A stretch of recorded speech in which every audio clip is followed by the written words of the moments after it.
Did I break it? Did I unbreak it? Or did I break it? Did I unbreak it? Or did I just break it some more? I don't know. I'm trying to figure it out at this point. What is up, everybody? This is Jay, aka Multimedia Jay. Oh man, when was the last time I did any streaming? Over a week ago? YouTube Live Control Room is already yelling at me because you're using a bitrate of 10 grand. That's higher than the recommended bitrate. Use a stream bitrate of 4,500 kilobits per second. Yeah, well, I actually ran the auto recommendation thing in OBS and it recommended 10 grand. I think the OBS, the webcam reset too, so let's fix that. I should just use like manual focus cameras or something. Boom, there we go. Now we just turn that off and then you get blurry for a second there. Oh man. So OBS has been working on YouTube integration and I don't like it. I'm not going to be using it. Because number one, it's recommending the wrong bitrate. Let's just silver bullet. See that? Yeah, I've been doing some retro stuff lately that I'm more interested in being a little... Whoa. Hold on a second. Is this thing still acting like it's in autofocus? Focus? Or is it still fuzzing out or something? Maybe it's time to stop using these stupid webcams and do something... I don't know. Anyways, yeah, I'm just going to watch the video feed to make sure it's not spazzing out or anything. We can just do it again. You know, this is like, night 1080, night to 1080, da-da-da-da-da. It's got the power line frequency anti-flicker stuff on there. Put it back into autofocus mode. It'll start spazzing, right? Yeah, see there, it's doing its thing again. Yeah, see, here it is. And now, whoosh, there we go. It should be in manual focus now and not looking like it's flaking out. But who knows? You know, this webcam it's an Exigo and whatnot. But anyways, so I'm not going to be using the integration. I'm not going to use the integration that OBS, the YouTube integration in OBS, because there's one very important thing that is not represented in the OBS control panel, and that is monetization. Now, what people may be like, oh, what do you care about monetization? You're talking live streams here, and monetization is traditionally not a good thing when it comes to live streams. Well, one of the big things and one of the major issues with the live streaming on YouTube is that streaming has two stages to it. You have the live component and then you have the after the fact component. Unlike on Twitch, streams can actually be interesting to watch after the fact if you know what you're doing. So you have to factor that in when you go live on YouTube, and also design your streams so that with minimal editing, they can be interesting to watch as videos, because streams on YouTube are not really streams. They're basically YouTube videos that are being recorded live via the internet. So it's not a good idea. It is absolutely not a good idea to treat your streams on YouTube like they're Twitch streams and whatnot. So anyways, I don't like the integration because it doesn't cover monetization. The big thing with monetization is that the self-rating system that will kick you out and force you to use algorithms and whatnot if you get two videos wrong in a 90-day period. The self-rating system that you can, if you rate accurately enough, you're allowed to use with YouTube is a lot stricter on streams than it is on videos. So it's better off to have a stream get demonetized, and then after it finishes converting over to a video, switch back to green, than to record the stream unmonetized and then run the risk of the system being stricter when you have to do the self-rating in order to turn monetization on. It is always better to monetize streams on YouTube, and if they get demonetized, see if they turn green again after the extended processing is complete. Because I can tell you from experience, the system on YouTube for streaming demonetization is a lot stricter than video demonetization. It's the sort of thing where the only times I've had problems with you're not accurate in terms of rating your videos is 100% because of streams. It never happens with the videos. So anyways, as we're recording this, we are live, right? Yeah. Here's the problem with the YouTube integration. Not only do we have the monetizations tab not represented on the OBS integration for YouTube. Not only do we have problems there, I mean, you can go over and turn on monetization, but that now requires creating the broadcast in OBS, then going to Live Control Room to set the rest of the data, then coming back to OBS to run everything. So I don't know. I don't really see how this system is any better than the two Windows system that preceded it, because you don't have access to everything you have in Live Control Room as a YouTube partner. You don't have access to that through the OBS software yet. And the most important thing that you need to be able to do as a streamer is have a preview of your stream going on another video. So you don't have a situation where you click go live and then you start doing stuff before it is actually verified that you're live, because then you'll have your stream just cut into you doing or talking about your first thing. So this is not really something I really like in terms of the YouTube integration. So as it stands for now, until this gets better refined and stuff like that, I'm going to be sticking to the old way of doing things and having Live Control Room going on screen number 2 or just somewhere in that respect. Because, I mean, if I was streaming on Twitch, it wouldn't be that much different. I mean, there are some more things I can do in OBS, like update the stream information.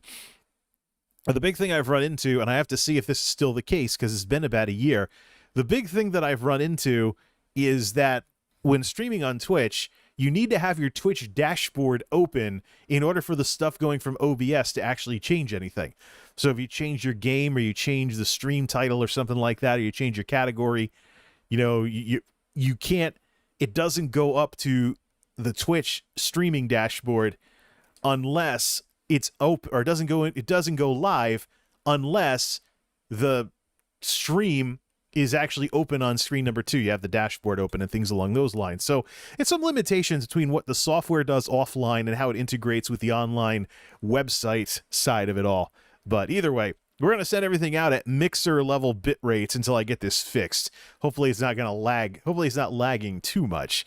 But I want to just do an update on what's going on, as well as a couple of show and tells, because I still have some chores to do. I'm not going to be streaming until sunrise, and I'm definitely not playing any games. This is just a basic chat stream here. But there's a couple of things that I want to just toss on camera and just give updates on what's been going on, because chat streams are the new vlogging. Let's begin with as you may have seen on Twitter over the weekend, my DVD list is getting smaller. My stack of DVDs that I never get around to watching has gotten smaller this weekend. Finally, the Joe Schmo Show, Season 1 uncensored, not entirely uncensored. If there was stuff the actors didn't want, it got blurred out. But the stuff that would have to be blurred out for TV wasn't blurred out. And there was no bleeping of swears either. But the Joe Schmo Show, this was hilarious. This was absolutely hilarious, because I hated the 2000s reality show boom. Oh, man, did I hate that or what? Oh, man. Yeah. So we just over off to the side, if we just turn the camera like this, there's the silver bullet with the retro project going on. I'm 2 videos in, and I have 3 more videos, I believe, to edit and put together, and there'll be plenty of time this week for editing videos together. But it's interesting that I took a 2000s computer and turned it into a retro system to preserve the Windows XP experience I remember from the 2000s, mostly from college and shortly afterwards. It is a piece of nostalgia for me, but at the same time, with all this 2000s nostalgia and whatnot, I figured, why not finally get around to watching the Joe Schmo Show. This was Spike. In the early days of Spike TV, Joe Schmo was Spike TV's basically a parody pastiche making fun of the reality show boom that was going on at the time. And I always hated the reality shows of the 2000s. Survivor, Big Brother, Fear Factor, whatever. You know, I just thought the shows were just getting dumber and more brain dead every single time a new reality show came out. And it basically represented a race to the bottom in terms of how little talent it took to put these things together. But then again, it was kind of a warning sign of what was coming with the live streaming world that we have today, where people literally just put cameras on themselves playing video games, and people like that stuff. or they do IRL, which is kind of sort of like a reality show. Even the daily vloggers on YouTube who just carry cameras everywhere they go and make videos instead of streaming it are doing something like that. So what can I say? You know, stupid stuff and mindless fluff is popular. The internet should have taught us this lesson for years. So Joe Schmo was Spike TV making fun of reality shows by having a guy on a fake reality show with actors.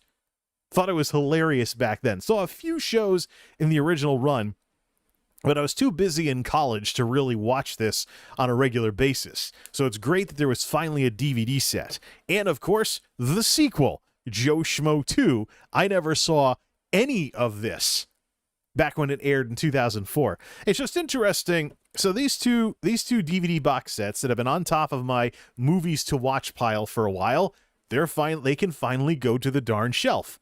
So now I got this router on top of a smaller stack of DVDs. Still got to reprogram the router, by the way. But yeah, Joe Schmo, hilarious stuff. So with the original Joe Schmo show, they were making fun of like Survivor and Big Brother and stuff like that. With Joe Schmo 2, they were making fun of the romance shows like The Bachelor and The Bachelorette. There was a Joe Schmo season 3, but that's 2010 stuff. So I don't know. I don't even know what it's parodying. Like maybe some kind of reality show involving people going on safari or whatnot. I'll have to check it out. But it never even went to physical media. It's digital only on Amazon. Or maybe it did, and I don't know about it. But as far as I can tell, it's digital media only, and you have to watch it on Amazon Prime after buying it digitally. So I'll probably, just for completeness' sake, check that out at some point later on. But this is what we've been doing lately with the Silver Bullet and all the other stuff lately is all about the nostalgia. Specifically 2000s nostalgia, since the 2000s were long enough ago that you can pretty much get nostalgic about them. So that's one of the show and tells for tonight. The next one's on the floor. Getting ready to throw some stuff out and take out the trash, but I couldn't toss this out without making fun of it. This, ladies and gentlemen, is the latest reason why Americans are so fat. Look at this. Walmart cheeseburgers. For $6, you can buy a box of individually wrapped frozen flame-broiled cheeseburgers, and they taste like something from a truck stop or a vending machine. Ugh. Seriously. And what are these things at? 460 calories a burger. 300 probably comes from the burger patty. Walmart cheeseburgers. Look, folks, if you're going to pile on weight by eating greasy burgers, go to a restaurant. Or make them yourself. You know, cook the actual patties yourself and warm up the buns yourself. Don't buy frozen, pre-cooked truck stop burgers. Give me a break. I suppose in the right circumstances, those burgers could actually be a good thing. I just have an extremely hard time thinking of what those circumstances are. Next show and tell. So, I have the Windows XP nostalgia project going on, but I have been tossing together plans for one for Windows 7 as well. There's a couple other things that have been going on. The Silver Bullet is not the only computer I have that has had some obsolescence issues lately. But here is a Microsoft wired 600 keyboard. Membrane, though you could get some click out of these things once you broke in the rubber domes well enough. Microsoft wired 600 keyboard.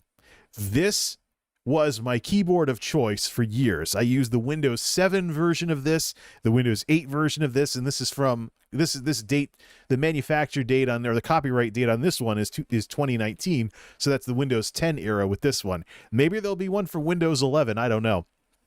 But in terms of cheap $20 keyboards, this was always my favorite versus the Logitech K120.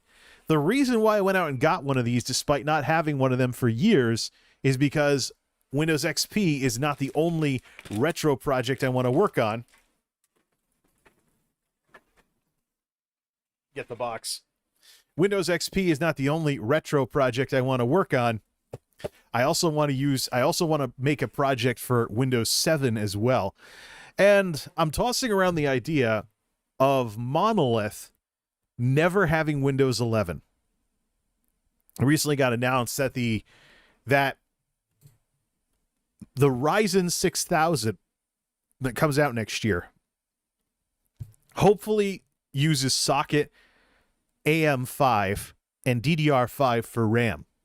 And hopefully the prices aren't too through the roof after the chip shortage starts to wind down. We need a lot of the supply chains to get better before that happens. A lot of supply chains are still getting hiccups from the pandemic. And this is one of the reasons also why I'm such a huge fan of the COVID vaccine. Because we're not just talking about a virus anymore. We're talking about a threat to our way of life. That's what this thing is. One of the reasons why we have the shortages of various products and services that we have right now is because of problems with production, because where things are being built are in less vaccinated parts of the world. And this is one of the reasons why the World Health Organization has lampooned the United States, because we're talking about booster shots over here, while there are large swaths of the globe that still need the original shots for their people.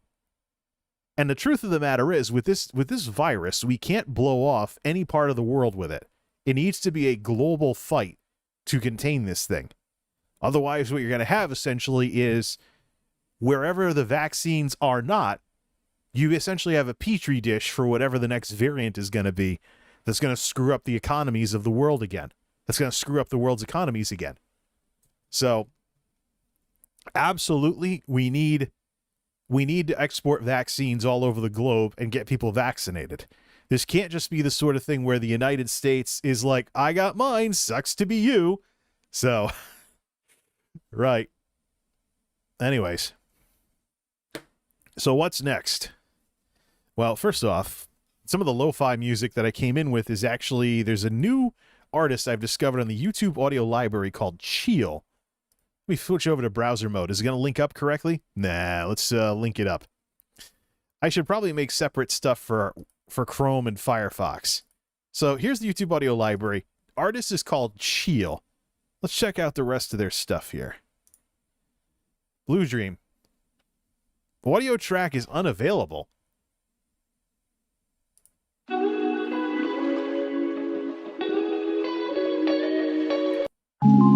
Oh, there we go.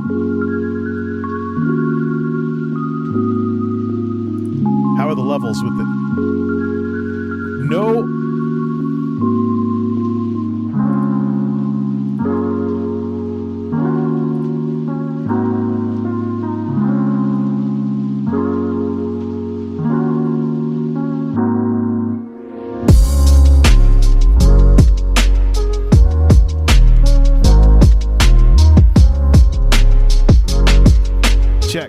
Check. It's not ducking.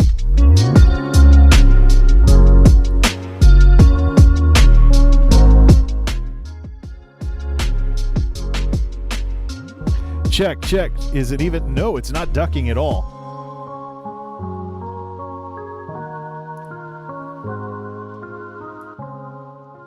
All right, let's see if it helps to turn down the volume. See if it helps if we turn down. Okay, there we go. Now I'm actually seeing a difference in the. Check 1 2. No, it's can't talk over the top of it. That's not bad. Of course, it helps if I don't crank the volume all the way up for these things. What are these other tracks? That's one. Then we have this. That's cool.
Not bad if I do say so myself.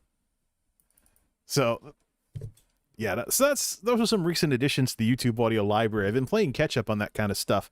I got to go through and set up what to use for openers, be right backs, and closers on YouTube as well.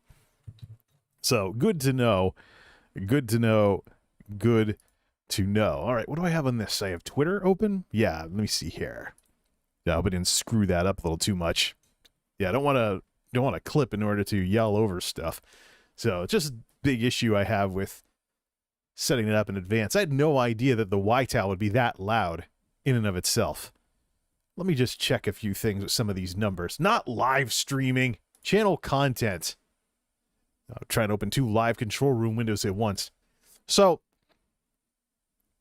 what we are seeing here, no, I haven't given up on streaming. So I suppose we should probably get into talking about, the point of streaming nowadays with everything that's going on.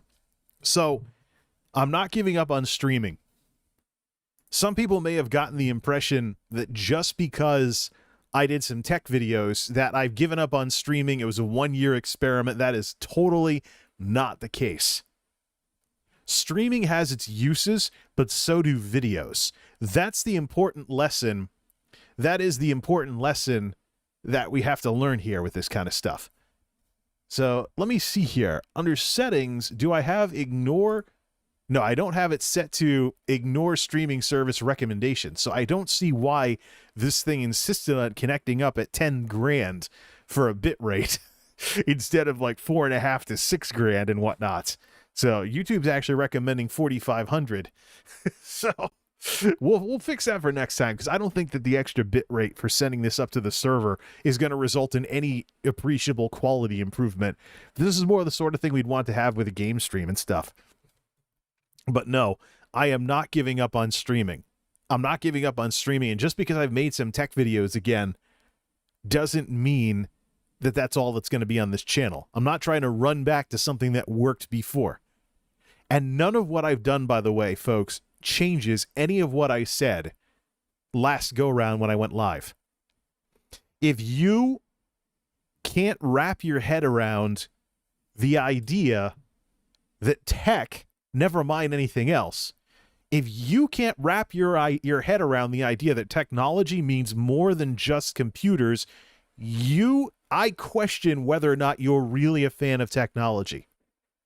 Because I can look at things like smartphones and tablets. I can look at net tops, even routers these days with some of the specs that routers have in them. And I can say, hey, look, these devices got some stuff from computers along the way. They're not computers, sort of. They're not like a PC or anything.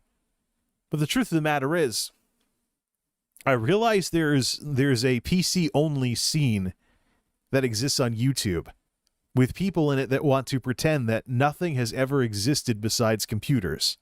And I'm not joining that scene, because I know better. Right now with the 9-to-5ers, what's the humidity in here? Yeah, heading into autumn. Gonna have to get the lip balm back out. One of the things with the 9-to-5ers, right now the 9-to-5ers are doing computer upgrades, and what that basically consists of is AMD-powered low-power terminals, because there are some hopelessly outdated and on their last legs terminals hooking up to the system in the building that are still running Windows XP embedded. So I don't know if they're going to run some embedded version of Windows 10 or if the Windows 7 version is still supported, much like the XP one was a couple of years after the original version of the system went EOS, end of support. But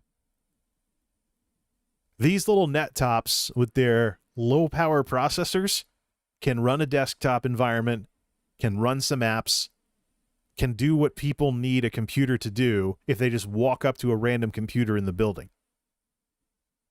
There are some people out there probably that would say, that's not a computer, that's an appliance.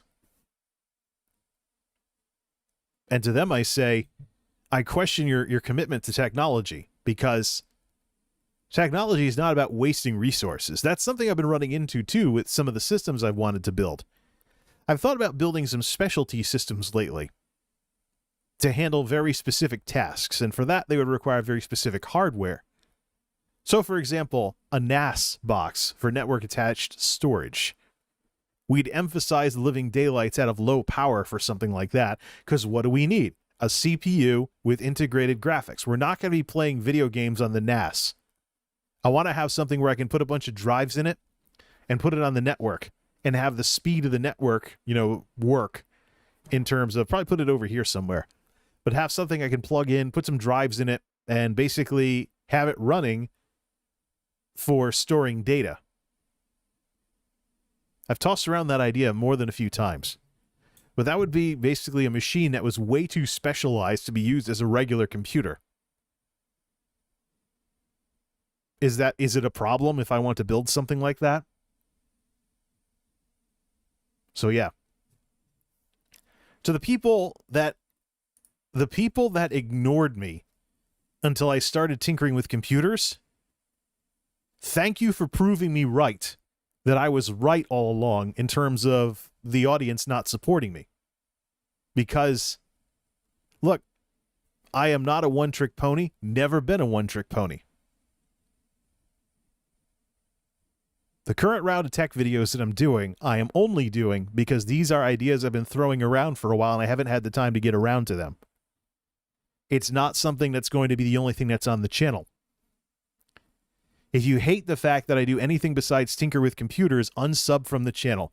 Nothing I've said, nothing, folks, that I have said has changed just because I've gotten back into tech videos. So, I have a couple of projects in mind, but they're not going to be the only thing I do on this channel. It's not a computer channel, and it never has been. And as part of this, I'm not giving up on streaming. There will be chat streams on this channel, and there will be game streams on this channel. ESO, by the way, has something going on. Now that we're past 2 a.m., the daily quests have reset. That's one of the things I'm going to do before calling it a morning. There's the event that's going on called Bounties of Blackwood. It's basically the finale of the expansion pack before the Deadlands DLC comes out in November, which, from the people that have been running the Bounties of Blackwood event so far, basically from the people that have been running the Bounties of Blackwood lately, we've actually earned a free copy of the Deadlands DLC when it comes out. So Deadlands DLC will be free. So there's stuff for me to do outside of computer tinkering. There's stuff for me to do with social media. There's stuff for me to do with that platform that I've joined that's going to be a replacement for Patreon once I get it up to speed. There's plenty of things to do, and I'm not going to be bored anytime soon. But I think those of you who are responsible for 200 plus views on the latest video with the Silver Bullet Project, and you don't watch any of the other stuff on my channel, you need to really take a serious look at yourself and think about what kind of person do you want to be? And do you want to be rendered obsolete, so to speak, in the world of technology because you're not open to new ideas? I can tell you, smartphones are the new mainstream computers nowadays. I cannot for the life of me imagine someone buying a desktop just for internet and email when they could just cast a phone to a TV or something and get a keyboard mouse for it, hook it up through Bluetooth. It's kind of amazing how there are tech boomers nowadays, people that are just too stuck in the past and won't move forward. Says the guy making a retro system. I'm making a retro system because I have literally nothing else to do with the hardware. I have 2 systems so far that have end-of-support hardware or that have some kind of end-of-support hardware in them. And they're not worth it to do anything with Windows 10 on. What about Windows 11? Going to be slow to adopt that. The new laptop will run Windows 11. That'll be where I experiment with it first. I'm thinking that the current iteration of Monolith, since I know I want to get a new case for the replacement machine, I'm thinking the current iteration of Monolith is going to be maybe my Windows 10 retro system in a couple of years when Windows 10 goes end of support. Certainly had a lot of fun with Windows 10 since 2015, Lots of tech tinkering, lots of gaming. The problem with the gaming side of it, though, is going to be that I've been playing MMOs. So you really can't archive that experience when MMOs require an always-on connection. And when MMOs require an always-on connection. And what else? Oh, yeah, they're always getting updated. So, and then there are like Classic WoW is a thing. But Classic WoW has a couple of changes in it compared to the way the game was back in vanilla. So that's the challenge I really face, is that as I've played a lot of MMOs lately, what do I do in terms of video games on something like a Windows 10 retro system, which I think Monolith is going to be. I think I'm going to replace Monolith with a newer iteration of Monolith and rename this computer like 2010's Monolith or something, because everything in this machine is straight out of the 2010s so far. And if I don't do much for upgrades, if I don't ever put Windows 11 on this thing because the processor's not supported, that's basically its future, is as the Windows 10 retro box. But for games, though, I'd have to put Steam in offline mode or something, or get GOG games or something. I don't know. I'm going to have to figure that out. We'll have to figure it out. But the problem with building a system for me right now is that there's just nothing, the chip shortage. That's really it. I don't feel like overpaying for components, especially graphics cards. In the long run, I hope Newegg is ashamed of their stupid little lotteries for graphics cards. Yeah. And none of this, by the way, gets any better until we get the pandemic under control, because the supply chain disruptions are tied to parts of the world that aren't as vaccinated. Another reason why we should export vaccines everywhere. Well, as you can tell, I didn't bring any drinks this time because I didn't expect to be streaming long enough to really require them. So I'm going to go grab a drink, and we'll get to the other stuff that's on the list here. But yeah, there are a couple of things I wanted to show on screen before I threw them out and took out the trash. So we got to go do the rest of the chores and things along those lines. But no, I'm not giving up on streaming. So here's what's next. We have the tech videos doing their thing, but they're a thing on this channel. They're not the thing. Anybody, and there are tie-ins, by the way, between the computer projects and other stuff. One of the reasons why I watch these Joe Schmo box sets is because this is 2000s nostalgia. Now, I like the idea of a reality show spoof making fun of reality shows back in the 2000s, but it took some adjusting really to really watch this without realizing just how long ago it was. So they talk about Michael Jackson, for example, in one of the episodes. Michael Jackson was still alive. So the 2000s were long enough ago that you need some kind of historical context in order to watch certain 2000s things. And I often wonder if a show like Joe Schmo could even be done today with smartphones and everybody has the internet in their pocket. Could you even do a show like that without forcing people to give up their smartphones? I don't see that working anymore. If Spike ever wanted to do another Joe Schmo season 4 or whatever, I don't even know how they'd pull that off. But we'll leave that up to them. But there are tie-ins to what I'm working on. So the computers are not everything. They've never been everything on this channel. Never. It's just ridiculous. It's just ridiculous that, I start a computer project, I get 200 views of video, but it takes longer to get those 200 views than it used to. So it's not like 5 years ago where I'd get 200 views in a single night. But if I take a look at the analytics, I don't have the analytics in here, do I? No, I don't have them set up yet. Let me set up the advanced mode for the analytics over 28 days. See, let's do views, watch time, let's do hide metric. It's going to take forever to set this up. Let me just bring up the ad blocker ratio. Estimated revenue. Let me just put that off there. Let's see. Estimated monetized playbacks versus views. Estimated monetized playbacks. Where is that? Should be in here. It's been a long time since I set this thing up. There it is. Estimated monetized playbacks, want the totals, by views. Sort in descending order by views. And put the revenue in there. Sort by revenue. Or not. Sort by views. Yeah, so other than Forza with no graphics card being super friendly, yeah. Other than that being super friendly, there, yeah, the ratio is still in play. Here's the ratio. Here's the ad blocker ratio for these silver bullet things. The silver bullet goes retro, 103 monetized playbacks out of 176 views. With the second video, Silver Bullet 2000 Windows XP in 2021, 96 out of 206. So I'm telling you now, this is the part where you're going to see the videos die and not find endless audiences. So the system is not going to pass the videos around. The system's not going to pass the videos around because of the money side of it. Now, this is an important thing to remember. Can we put that on screen? Nah, I'll take the revenue off first. The revenue doesn't matter as much as the ratio between the monetized playbacks and the views. It's not linked up. There it is.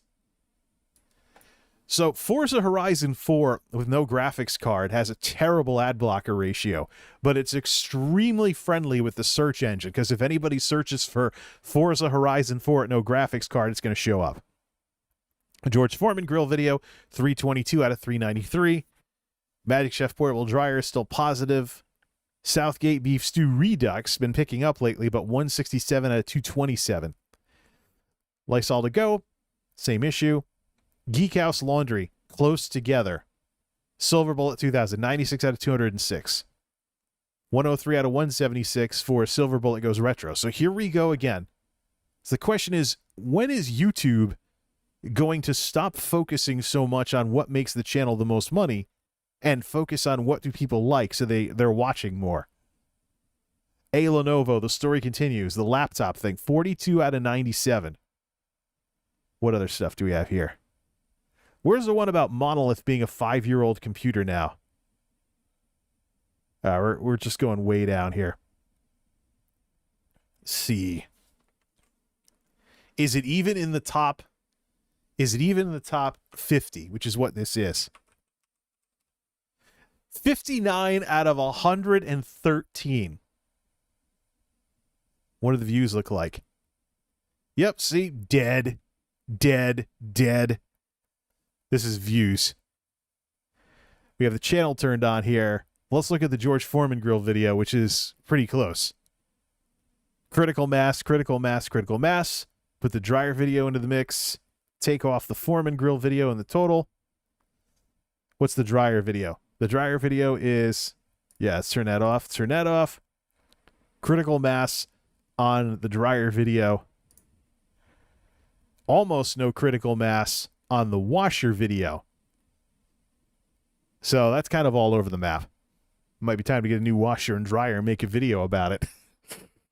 But you see what's going on here, though. These videos are finding endless audiences. Same thing, too. The Foreman grill video, which, by the way, is outdated. Persistent audiences day by day. Now, remember what those lines look like. Let's put the tech videos on here. A couple of them. There we go. You can see what happens, but here's the Lenovo laptop. Dead. These other ones, dead. Maybe in 6 months, they'll pick up some views. But the important thing to look at is one of the things that's been going on since the last time that I streamed was the Facebook fiasco involving the whistleblower. One of the things that the Facebook whistleblower brought up was the idea that Facebook could program their systems in order to make more money. Set the algorithms based on money instead of safety. This is incredibly important because this proposes the idea that these platforms can program everything for whatever makes them the most money. So with the problems with ad blockers that tech videos persistently have had over the past couple of years, all you people are doing by doing this is discouraging me from making more tech videos. Because we're looking at a situation here where a video gets 30 views, but it's not deemed anathema by the system, or 200 views and then it's dead and doesn't go anywhere for probably years afterwards. You're just hoping maybe that somebody shows up and they start going on a binge watching spree. That's one of the reasons I got away from tech videos, to say nothing of what's been showing up in the comments. Already, people that are sad little copycats of people that pretended my channel didn't exist because I wasn't making computer videos all the time. I've seen those comments before, folks. This is not new to me. So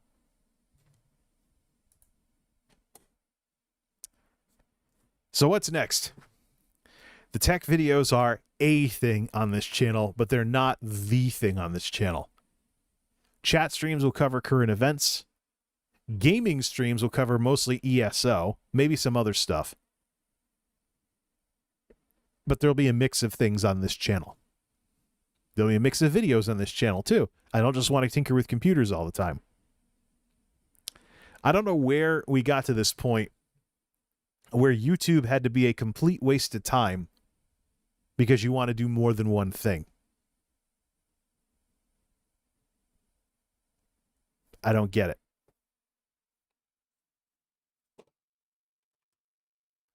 And I'm not going to sit here trying to figure it out either. Right. It's called a night. There's a lot going on this week, so I'll probably look at some things like editing some of those videos I have ready, and there's more projects to do afterwards. But I don't want anyone getting the idea that I've abandoned streaming or anything else other than computer videos just to get views. Now, having said that, we'll see if the views drop off because people get insulted by this. And I'll just say this. If you get insulted by me being realistic like this, you need to take a very close look at how hypersensitive you are and grow some thicker skin. You seriously need to, you need to look in the mirror and look at the kind of person you are and ask yourself, why am I like this? Either way. YouTube has always been personality driven, going all the way back to the vloggers in the 2000s. People watched a Renetto video, for example, because it was Renetto. People watched Smosh videos because it was Smosh. The individuals involved had more to do with people liking them and watching their videos than the what of what they're making videos about. The brand stuff came later. It's just too bad there's too many people nowadays that basically have YouTube on their phones and don't really care about this stuff anymore. But yeah.